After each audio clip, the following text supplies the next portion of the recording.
오늘은 특별히 우리 교회 임원들과 재직들의 취임 예배로 드리고 있습니다. 사랑하는 성도 여러분, 이제 우리 교회는 새해 7월이 되면 창립 22주년을 맞이하게 됩니다.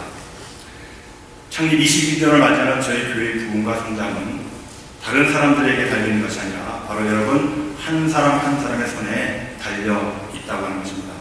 그러므로 우리가 이런 것들을 기억하시면서 무엇보다도 우리가 책임감 있게 헌신하시는 여러분들이 되시기를 바랍니다. 오늘 제 설교 제목이 뭐죠? 비전의 하나님이나요? 어제 이야기, 어제 혹시 제 설교 제목 생각나세요? 하나님의 말씀은 능력입니다. 왜? 무엇 때문에? 비전이기 때문에. 그래서 오늘 설교는 어제 설교와 연관성이 있습니다. 그래서 어제 하나님 말씀은 비전이기 때문에 능력이 된다고 말씀을 드렸는데 그 말씀을 다시 한번 복습하는 그런 시간을 가지면서 어제의 말씀과 오늘의 말씀을 우리가 함께 생각하는 그런 시간을 갖기를 바랍니다. 특별히 잠언 22장 18절에서 비전이 없으면 사람은 망한다고 했고 그 이유에 대해서 묵시가 없으면 백성이 방자히 행하기 때문이라고 우리에게 일러주고 있습니다. 여기서 묵시라는 게 뭡니까? 하나님의 말씀을 통해서 그 말씀을 따라 행하는 자가 되어야 되는데 그 백성들이 말씀을 잃어버렸습니다. 말씀을 잃어버렸기 때문에 하나님의 묵시대로 하나님의 뜻대로 살아가는 인생이 아니라 자기의 소견대로 자기의 뜻대로 살아가는 인생이기 때문에 방자에 행한다 그렇게 말씀을 했고 그에 관해서 율법을 지키지는 자는 복이 있다고 우리에게 그렇게 일러주고 있습니다. 그러므로 하나님의 백성은 하나님의 말씀 안에서 묵시 혹은 비전 혹은 소망을 가져야 한다는 것입니다. 여기서 율법을 지키는 자는 바로 하나님의 말씀을 받은 사명자라는 사실입니다. 사도 바울은 비전과 사명에 대해서 에베소서 2장 10절에서 이렇게 증거하고 있죠. 우리는 그의 만드신 바라 그리스도 예수 안에서 선한 일을 위하여 지으심을 받은 자니 이 일은 하나님이 전에 얘기하사 우리로 그 가운데서 행하게 하려 하신 겁니다.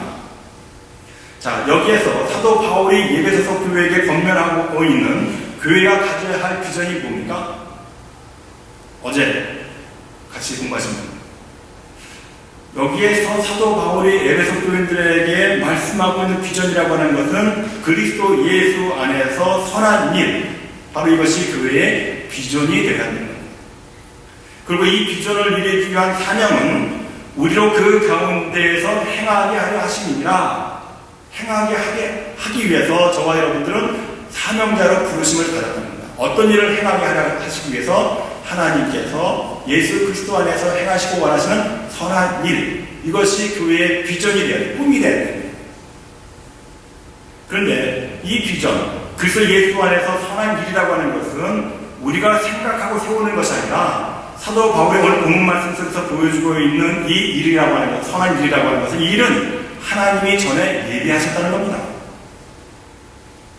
이미 하나님께서 태초 때부터 인생을 향해서 이루실 하나님의 거룩하신 뜻을 갖고 계셨다는 거예요.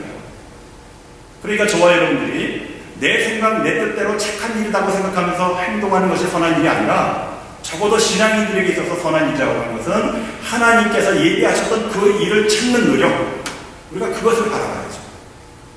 그러면은 하나님께서 전에 예비하신 그 선한 일들이 어디에 담겨져 있습니까? 하나님의 말씀 안에. 그래서 성경이 우리에게 중요한 겁니다. 성경을 읽을 때마다 우리에게 생명력의 수가 나오는 이유가 바로 여기 있는 것이죠. 하나님께서 우리 인생에게 필요한 것을 공급해 주시고 날마다 우리가 간구하는 바를 찾게 하시는 그 통로가 이 하나님의 말씀 안에서 묵시로, 계시로, 꿈으로, 비전으로 다 우리에게 보여주고 있다는 사실입니다. 근데 우리는 이 하나님의 말씀을 등한시하고 자꾸만 우리 생각에 선한 일, 우리 생각에 내가 필요한 것들 찾으니까 예수님께서 이런 사람들의 기도를 뭐라고 말씀하셨습니까? 이런 이방인들이 구하는 겁니다. 저와 여러분들 다시 한번 오늘 이 두 개의 말씀을 통해서 우리는 무엇으로 살아가는 사람들인가? 무엇으로 부르심을 받은 사람들인가? 하나님의 말씀을 받은 사명자들이라는 겁니다. 그 하나님의 말씀을 받은 자가 그 말씀 속에 세워진 하나님께서 내 인생을 통해서 이루고자 원하시는 이미 태초 때부터 예정되었던 그 하나님의 일들을 이루시기 위해서 하나님의 비전, 꿈을 위해서 저와 여러분들이 선택받은 백성들로 사명자로 세움을 받았다는 사실입니다. 오늘 본문 속에서 우리는 이와 같은 하나님의 꿈을 가졌던, 하나님의 비전을 가졌던 요셉이라고 하는 사람을 우리를 만나게 됩니다. 창세기 37장에 보면 요셉의 꿈의 이야기가 나오죠. 어느 날 요셉이 꿈을 보니까 밭에서 11단의 곡식단이 자기 곡식단을 향해서 절하는 것을 보았습니다. 이 꿈 이야기를 요셉이 너무나 신기하고 기가 막혀서 형들에게 알려주었습니다. 그랬더니 형들의 반응이 어땠습니까? 야, 요셉, 너 올해 대박 나겠구나. 그래, 내가 네 꿈대로 올해 대박 나거든. 나 좀 잘 좀 받아와. 그렇게 부탁했습니까? 이 꿈의 얘기를 들었을 때 형들의 반응이, 이 건방진 놈, 내 놈이 아버지의 기용을 받는다고 형들을 무시해 버려놓는 것 같은. 그러면서 노발대발하면서 어떻게 하면 이 요셉을 죽일까를 작정하기 시작했습니다. 요셉의 꿈의 이야기가 여기서 끝이 났으면 얼마나 좋았겠습니까? 그런데 이번에는 하늘의 해와 달과 11별이 자기에게 절을 하는 꿈을 꾸게 되었어요. 요셉이 이것을 참지 못하고 또 이 꿈 얘기를 아버지 야곱에게까지 이야기하자 아버지 야곱이 노발대발하는 겁니다. 이런 발칙한 놈 같은 거. 그래, 나와 내 어미 그리고 내 형들이 내 앞에서 절하기를 내가 정말 바라느냐? 요셉은 결국 이 두 개의 꿈 때문에 가정 안에서 사랑받았던 자식의 입장에서 아버지의 미움을 받게 됐고 또 형들의 시기를 받게 되어서 죽임을 당하는 고비 속에서 가까스로 위기를 넘기고 애굽의 노예로 팔려가게 되죠. 그리고 오늘 우리가 읽은 본문의 말씀은 요셉이 노예로 팔려간 애굽의 시기대장 보디발의 집에서 무슨 일이 일어나고 있는지를 우리에게 보여주고 있습니다. 이 짧은 본문의 말씀 안에서 하나님께서 세우신 지도자, 하나님의 꿈을, 비전을 이루기 위해서 세워준 그 사명자에게 그 사명자는 어떻게 살아가야 하는가, 그 삶의 모습을 우리에게 적나라하게 보여주고 있는 것을 우리는 볼 수 있어야 합니다.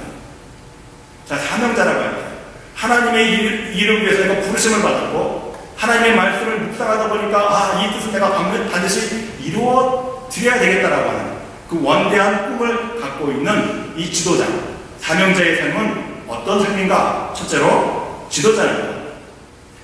여호와 하나님께서 함께 하신다는 생각을 갖고 있어야 합니다.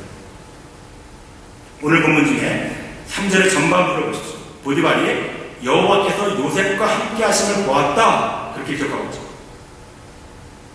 그러므로 사명자란, 하나님의 사역에 쓰임을 받는 지도자란 다른 사람들이 나를 볼 때에 저 사람에게는 하나님께서 함께 계시는구나, 이런 깨달음을 줄 수 있어야 하는 사람들이랍니다. 오늘 6절의 말씀에 보니까 요셉은 용모가 준수하고 아담하였다. 자, 이것 때문에 사단이 나게 되죠. 그 잘생긴 용모 때문에 요셉에게 위기가 찾아옵니다. 9절의 말씀에 보면 보디발이 아니라 이 잘생긴 요셉에게 마음을 빼앗기고 연일 하룻밤 동침할 것을 요구합니다. 자, 노예가 상전의 마나님께서 자기를 꼬시면서 하룻밤 동침을 하자고 유혹하는 이 앞에서 분명히 요셉에게는 위기였습니다. 그러나 거꾸로 생각하면, 제가 오늘 아침에 사무실에서 제 이 설교 준비를 하고 있다가 전도사님이 들어오셔서 제가 다짜고짜 물었습니다. 전도사님, 아름다운 여자가 꼬시면 전도사 어떻게 할 겁니까? 전도사님 하시는 말씀이 저도 넘어가죠. 성서학자들은 요셉의 이때의 나이가 17살 정도라고 했어요. 한참 청년의 나이죠. 그런데 자기의 상전의 여주인이 자기를 것입니다. 하나님과 함께하지 않았던 사람 같았으면 넘어가죠. 당연히 넘어가죠. 왜 그렇습니까? 이게 마다할 이유가 없지 않습니까? 하나님을 믿지 않는 자에게는요, 이 순간이 아마 자기의 인생을 뒤바꿀 만한, 대박칠 만한 절호의 찬스였을 겁니다. 그래, 내가 하나님 말을 잘 들으면 내 앞길 편히 피겠지. 왜 그런 생각이 없겠어요? 이 사모님에게 자신의 모든 것을 다 드릴 수 있다고 하면 얼마든지 노예로서 출세의 길을 보장받을 수 있는 일이고 힘들고 어려운 일에 대해서 예외가 될 수 있는 찬스도 있습니다. 얼마든지 이 노예의 신분에서조차 벗어날 수 있는 길이 열릴 수 있었던 찬스라고 생각했을 것입니다. 그러나 하나님은 언제나 나와 함께 하신다는 생각을 갖고 살아왔던 요셉에게 이런 일이 있을 때 요셉은 어떤 마음을 갖고 있습니까? 내가 어찌 이 큰 악을 행하여 하나님께 듣지 않을까? 그 현장에 보디발의 아내와 나만 단 둘이 있는 것이 아니라 이 안에 누가 있다는 겁니까? 하나님께서 보고 계시다는 겁니다. 그 말을 하면서 그 현장에서 요셉은 도망쳤습니다. 당신과 내가 아무도 모르게 밀통하면 그만인 것이 아니라 지금 하나님께서 내 곁에서 이 모든 것을 지켜보고 계시는데 내가 어찌 이 악한 일을 행하니까? 그리고 과감하게 유혹을 물리칩니다. 요셉은 현실의 안일한 쾌락을 탐닉한 것이 아니라 하나님을 두려워하며 자신의 정욕을 제어할 수 있었던 겁니다. 그러므로 사랑하는 분들 여러분, 이 땅에 살면서 우리가 어떠한 삶의 현실 속에 부딪힌다 할지라도 그 안에서 우리가 하나님의 부르심을 받은 사람, 그래서 오늘 내 삶 속에서 자그마한 하나님의 말씀을 이루기를 원하시는 그런 백성들을 받으면 그 현장 속에 나만 있는 것이 아니라 하나님께서 나와 함께 하고 계심을 믿으시는 여러분들 되셔서 그 하나님 앞에 부끄러움이 없는 오늘 전도사님께서도 설교 말씀에 sanctificate, 성결에 대해서 얘기하지 않습니다. 성결한 여러분들의 신앙을 잘 지켜 나아가시기를 바랍니다. 그게 사명자의 삶입니다. 두 번째로 지도자는 하나님께서 범사를 형통케 하심을 믿는 사람입니다. 오늘 본문의 3절의 후반절에 말씀해 보니까 보디발은 여호와께서 그라고 하는 것은 요셉이죠. 범사의 형통케 하심을 구하더라. 하나님을 두려워하며 하나님께서 함께 하심을 믿는 사람, 그래서 그 삶이 깨끗하고 성결한 사람을 하나님께서 어찌 그냥 두시겠습니까? 하나님께서는 절대로 그 사람을 그냥 두시지 않습니다. 그의 삶을 책임져 주시고 그가 하는 모든 일들을 축복하셔서 형통케 하신다는 것이죠. 창세기 39장 13절에서 18절의 말씀을 요약해보면 요셉의 그의 삶 가운데 최대 위기를 맞이할 때 보디발의 아내가 요셉의 용모에 관해서 날마다 그를 불러다가 자기를 동침한다고 말씀을 드렸습니다. 그러나 요셉은 그때마다 도망을 쳤고 또 보디발의 아내와 부딪히지 않으려고 피해 다니기도 했습니다.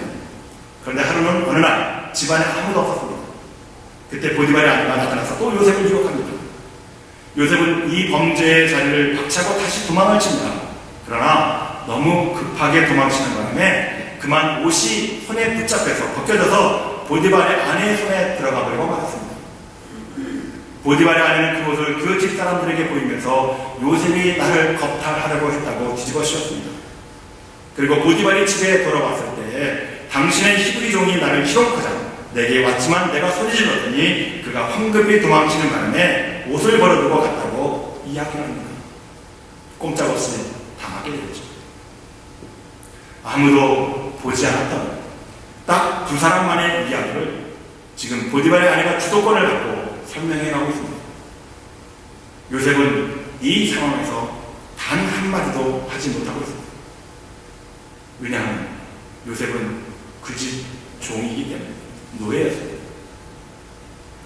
자, 이러한 보디발의 아내의 보고에 대해서 보디발이 어떻게 반응합니까? 19절의 말씀이 이렇게 증가하고 있습니다. 주인이 그 아내가 자기에게 구하기를 당신의 종인에게 이같이 행하였다 하는 말을 듣고 심히 노한지라. 화가 났습니다. 화가 났을 뿐 아니라 심히 대단히 화가 났습니다. 자, 그런데 지금 이 보디발이 누구에게 화를 내고 있는가? 여러분 생각해 보셨습니까? 본문의 말씀을 보면 보디발이 지금 누구에게 화를 내고 있는지 우리는 종잡을 수가 없습니다. 그런데 그 다음 20절의 말씀을 계속 보겠습니다. 이에 요셉이 주인이 그를 잡아 옥에 넣으니 그 옥은 왕의 제수를 가두는 곳이었다. 자, 이야기가 이렇게 됩니다. 자, 그렇다면 보디발이 심히 경노하게 된 이유는 뭘까요? 자기 아내의 부정권이었습니다.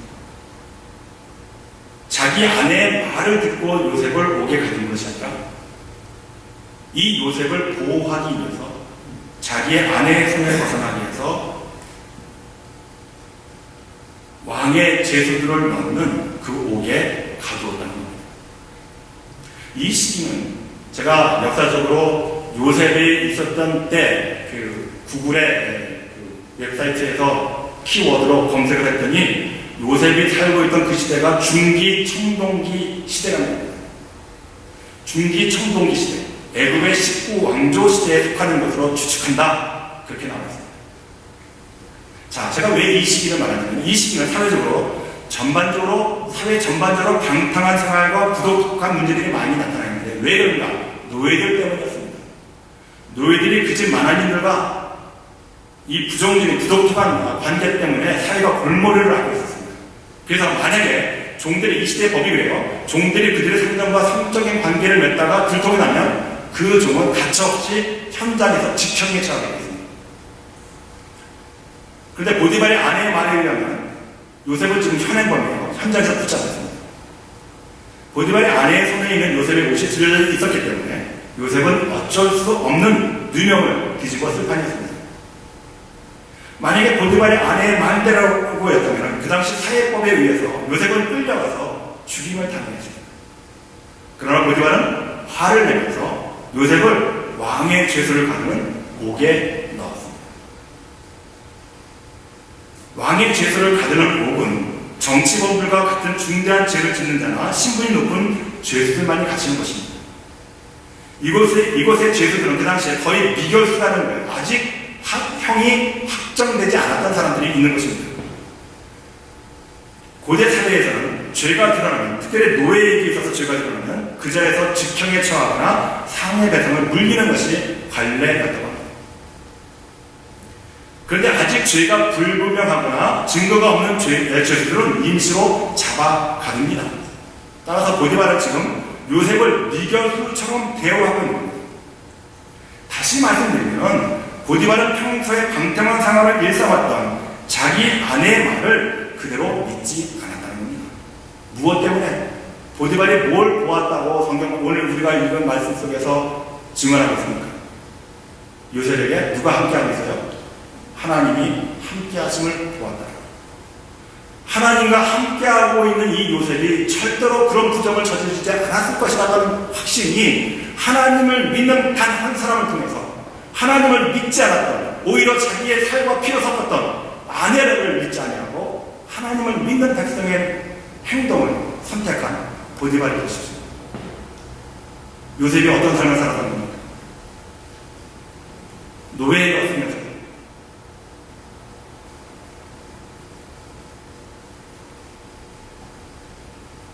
자신의 모든 꿈과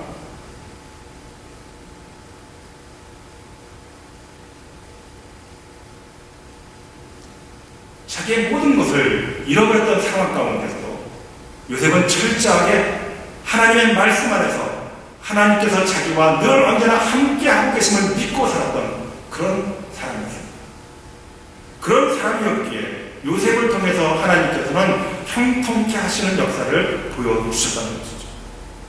제가 여러분 10년 카드 때 쓸 때마다 여러분들에게 그런 이야기를 합니다. 모든 매사가 형통케 되기를 바랍니다. 그렇게 기도합니다. 여러분, 이 형통이라고 하는 말은 우리가 인사 때 거치려고 하는 말이 아니라 내가 나의 삶 속에서 하나님이 나와 함께 하시고 내가 그 하나님의 말씀을 보고 붙들고 살아가는 그런 인생이 되겠습니다. 그런 결단의 말씀입니다.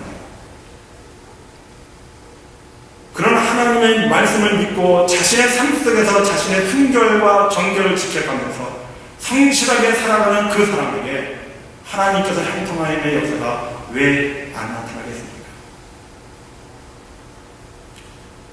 이와 같이 다른 지도자는 다른 사람들에게 시기와 억울한 일을 당해도 그래서 누명을 집어서도 그 앞에서 결코 변명하지 않습니다.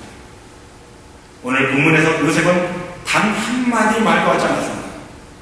왜냐하면 요셉은 하나님께서 지금 이 상황에도 나와 함께 하심을 믿었고 하나님께서 내가 어디를 가든지 나를 형통케 하심을 믿었기 때문이었습니다. 여러분들이 지금 다른 사람들의 시기로 인해서 어려움을 당하고 계십니까? 조용히 기다리십시오. 때가 되면 진실은 밝혀집니다. 하나님 앞에서 참으로 부끄러움이 없다면 하나님께서 곧 형통케 해 주실 것을 믿고 참고 인내하심으로 하나님의 형통케 하심의 역사가 여러분들의 삶 속에 드러나기를 주님의 이름으로 축복합니다. 세 번째로 지도자는 섬기는 사람으로 나타나 있습니다. 오늘 본문의 4절의 말씀을 봅시다. 요셉이 그 주인에게 은혜를 입어 섬겼다고 했습니다. 자, 이건 말도 안 되는 이야기입니다.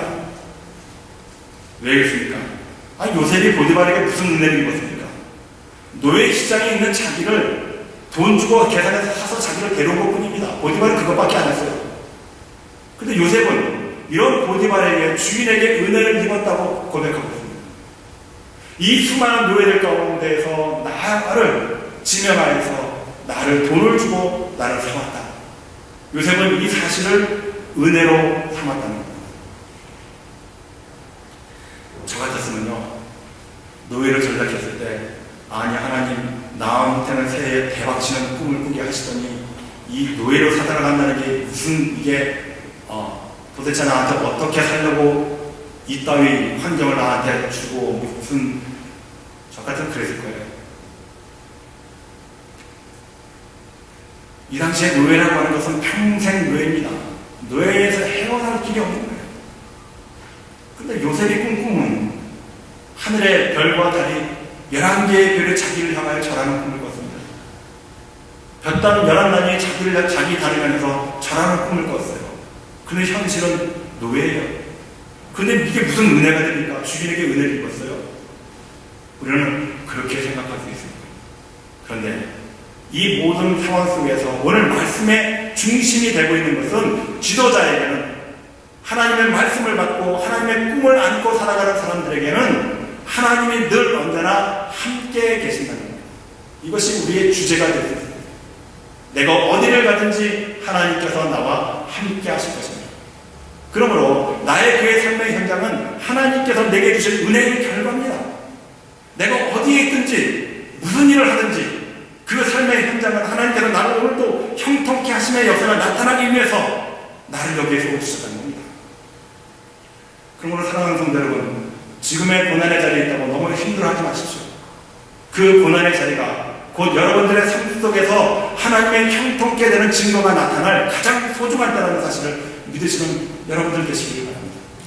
그 고난의 삶의 현장에서 어떻게 하는 겁니까? 하나님이 함께 계심이 있기 때문에 그 하나님께 나의 모든 형편과 사정을 아뢰할 수 있는 부르짖는 기도가 바로 그 현장 속에서 있어야 되는 것 아니겠습니까? 요셉은 하나님께서 주신 그 두 꿈을 안고 살았던 사람이기에, 그리고 하나님께서 어느 때 어느 곳이든지 자신과 함께 하심을 믿었던 사람이었기에 노예 시장에서 자신을 골라준 그 주인이 그렇게 은혜스러울 수밖에 없었던 것이죠. 그리고 그 은혜를 보답하기 위해서 그는 열심히 그 집을 위해서 일했다는 겁니다. 요셉은 단 한 번도 자기가 꾼 꿈 때문에 어려움을 만났어도 어떤 상황에서도 불평하거나 원망하거나 실망하지 않았습니다. 그는 인내하면서 하나님께서 자기와 함께 하심을 믿으며 더 먼 미래를 바라보았습니다. 그 먼 미래 역시 확고하게 붙잡았다고 생각하지 아니하고 최선을 다하면서 살았던 사람이었습니다.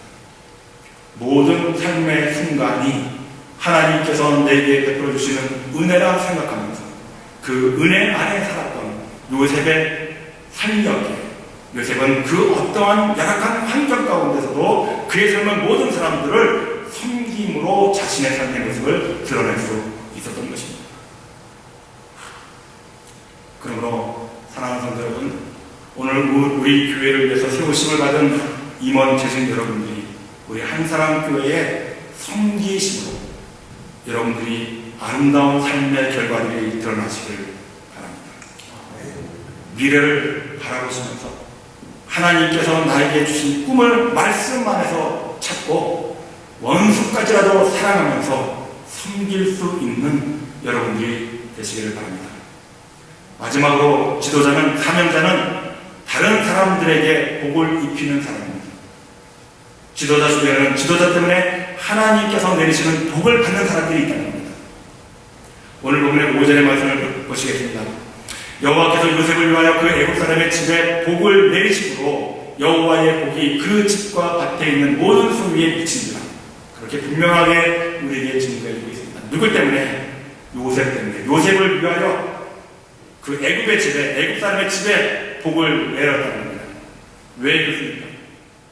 요셉 한 사람 때문에 왜 보디발의 집이 복이 임하게 되었습니까? 믿는 자 한 사람 때문에.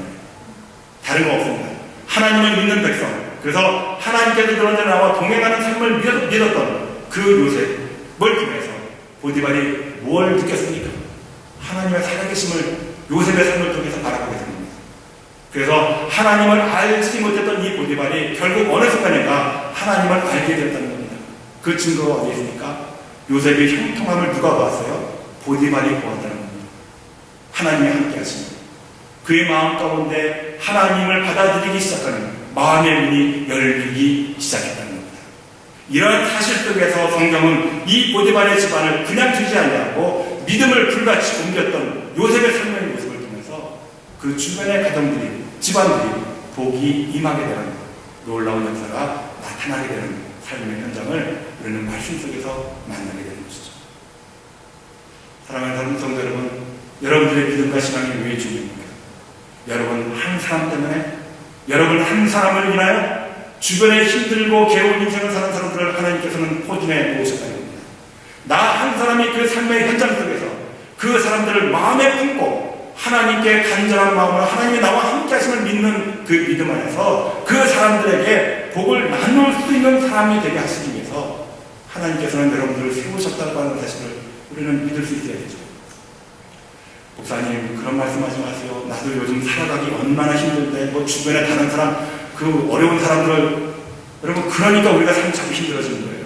안 보니까 나만 보니까 내 힘이 더 힘들어지는 거죠. 주변의 사람들을 보세요. 하나님의 능력을 주십니다. 주변의 사람들을 바라보시면서 그들을 위하여 기도할 때 하나님 저들에게 나를 사랑하신 그 하나님의 사랑도 저들에게 전해질 수 있도록 나를 도와주세요. 내 삶의 현장이 열악하고 정말 참담한 삶의 모습의 현장일지라도 이 사명감을 우리가 잃지 않냐고 나의 삶의 현장 속에서 하나님의 살아계심을 주변 사람들에게 나타나 보일 때 그 힘들고 어려운 사람들이 복을 받는 일들이 오늘 성경 말씀 속에서 우리에게 증거해주고 있지 않습니까? 그러므로 저와 여러분들은 오늘 하나님께서 복의 근원으로서 복을 전달할 수 있는 사람으로서 세워주셨다는 겁니다. 우리는 이 믿음을 가지고 예배드릴 수 있어야 돼요. 이 믿음을 가지고 우리는 오늘 한 사람 교회 사역을 위해서 세우심을 입은 것에 대해서 자신감을 가져야 돼요. 나밖에 없구나. 나 한 사람을 세워준 나로 말미암아 이 교회가 복을 받아야지. 이 교회의 어려운 사람들 나 때문에 삶이 형통케 되는 역사가 나타나야지. 하나님 감사합니다. 그래서 2015년 나에게 주신 이 한 해 정말 감사합니다. 그렇게 외칠 수 있는 여러분들 되시길 바랍니다. 오늘 여러분들의 마음속에 우리에게 주신 하나님의 말씀을 붙들고 지도자가 무엇입니까? 사명자가 어떤 삶을 살아야 될지 다시 한번 정리하시고 이 말씀 안에서 세상으로 나아가셔서 여러분들은 주변에 수많은 사람들이 여러분들 때문에 복이 임하는 하나님의 축복이 임하는 그러한 놀라운 삶의 현장으로 변화되기를 간절히 바랍니다. 하나님께서는 여러분들을 부르셔서 복의 근원이 되게 하시기를 원하십니다. 여러분 한 사람으로 인해서 모든 사람들의 삶이 형통케 되고 여러분 한 사람으로 인해서 모든 사람들이 행복해질 수 있고 여러분 한 사람으로 인해서 이 세상이 살만 나는 세상으로 변화시키기를 원하시는 것이 우리를 향하신 하나님의 뜻임을 잊지 마시고 이 사명에 땀을 흘리고 열심히 헌신하시는 여러분들 계셔서 하나님께서 기뻐하시는 그래서 여러분의 삶이 2015년 한 해 동안 형통케 되어지는 축복이 나타나시기를 주의 이름으로 간절히 축복합니다. 기도하세요.